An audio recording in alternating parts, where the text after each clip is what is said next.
बड़ोदरा के तांदलजा इलाके की ये खबर है, जहां पर एक सड़क के खस्ता हाल है। तब इस सड़क के खस्ता हाल को लेकर तांदलजा के युवाओं की ओर से अनोखे तरीके से विरोध प्रदर्शित किया गया है।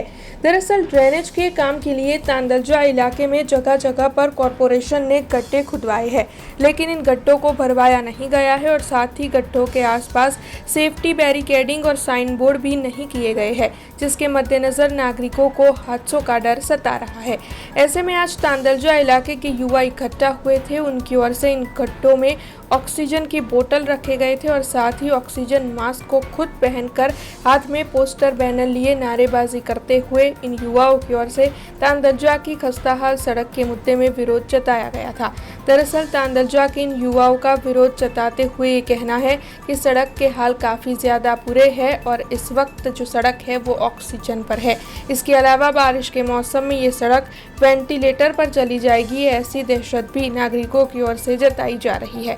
तब सड़क की खस्ताहाल स्थिति के मद्देनजर अधिकारियों की हालत भी सड़क जैसी ही बुरी करेंगे, ऐसी धमकी भी तांदलजा के इन युवाओं की ओर से विरोध जताते हुए दी गई है। आज पत्रकार 4 रस्ताથી લઈને તાંદલજા ગામ સુધીનો જતો રોડ જે છેલ્લા 20 વર્ષોથી બન્યો નથી, ખૂબ બિસ્માર હાલતમાં છે અને રોડને ઓક્સિજનની જરૂરત પડી રહી છે।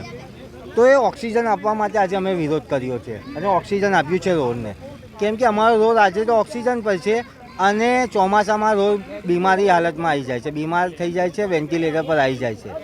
એક નજીવો વરસાદ પડે તો આ રોડ મરવા પામે છે, તેથી કરીને લોકોને હેરાનગતિ થાય છે, લોકોને અકસ્માત થાય છે ને રોડ તો ઓક્સિજન પર છે, જેના કારણે નાગરિકોને પણ ઓક્સિજન ભોગવવાનું આવે છે, ઓક્સિજન લેવું પડે છે। તે રીતે મેં લીધું છે।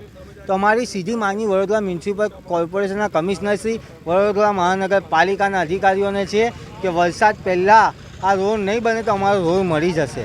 તેથી કરીને આજે સીધી ચીમકી આપું છું કે વહેલામાં વહેલી તકે કામ કરો, નહીં તો પરિણામ ભોગવવા તૈયાર રહેજો। અમે કેટલા વર્ષોથી જોઈ રહેલા છે કે તાંદલજાનો રસ્તો એમ પણ બનતો જ નથી ને જ્યારે બનવાનું ચાલુ થાય તો એમને ચોમાસા પહેલાં જ દેખાય છે કે પબ્લિકને ચોમાસાની અંદર આવવા જવા માટે તકલીફ પડે। અબી થોડા દિવસો પહેલાં વરસાદ પડેલો ત્યારે જોયું હતું કે પબ્લિકને જવા આવવામાં કેટલી તકલીફ પડતી હતી, આખો રસ્તો બંધ થઈ ગયો હતો। પહેલાંથી આગળ રાજુ ટાવરમાં એ લોકોએ રસ્તો બંધ કરી દીધો છે, આ રસ્તો પણ બંધ થઈ જાય તો અમારે જવું આવવું કેવી રીતના? એક તો બાળકોને સ્કૂલે મૂકવા જવાનું હોય, ટ્યુશને મૂકવા જવાનું હોય, મેન રસ્તો બંધ હોય તો અમારે જવું કેવી રીતના? ને આ લોકો કામ એટલું સ્લો કરે છે કે અમને તો એવી ખબર નથી કે આ રસ્તો ક્યારે બની શકશે। આગળ ચોમાસું આવવાની બિલકુલ તૈયારી છે ને દર વર્ષે ચોમાસા આવતા પહેલાં કંઈ ને કઈ રીતે અમને હેરાનગતિ કરવા માટે આ લોકો આવું કરી રહેલા છે। કેમ એ લોકો 4 મહિના ઉનાળા અને શિયાળાની અંદર સૂરી રહી છે? ઉનાળાની અંદર પણ કરી શકે છે, શિયાળામાં પણ કરી શકે છે, પણ જ્યારે પણ ચોમાસું આવવાનું હોય ત્યારે જ એ લોકો દરેક જગ્યાએ ખાડા કરીને મૂકી દે છે। છોકરાઓ નાના બાળકો સ્કૂલેથી આવતા હોય, સાયકલો લઈને આવતા, એમને તો ખબર જ ના હોય કે કઈ જગ્યા પર ખાડો છે। અત્યારે થોડા દિવસ પહેલાં વરસાદ પડેલો તો જોયું હતું કે કેટલું તાંદલજા ગામ પાસે કેટલું પાણી ભરાઈ રહેલું હતું। પબ્લિકને ઠેઠ ફરીને સનફાર્મા તરફથી જવું પડતું હતું। આ બાજુ એક તરફ રાજુ ટાવર બાજુ રસ્તો બંધ છે તો અમારે જવું કઈ રીતના? અમે બસ અમારો રસ્તો તાત્કાલિક સારી રીતના બનાવે, પાછું એવું નહીં કે રિપેરિંગ કામ કરી આપે કે જેથી ચોમાસાની અંદર અમને પાછું તકલીફ આગળ પડે। તમે પોતે જ જોઈ શકો છો કે રોડની હાલત કેવી છે, તમે પોતે જોઈ શકો છો કે કેવી હાલત છે। આટલા ઊંડા ખાડા પડી રહેલા છે, વરસાદ આવવાની બિલકુલ તૈયારીમાં છે। હવે વરસાદ આવી જાય તો આ ખાડા તો પાણીથી ભરાઈ જ જવાના છે। આપણે મોટા માણસો જ્યારે જોઈને નથી ચાલી શકતા તો નાના બાળકો કેવી રીતના ચાલી શકે?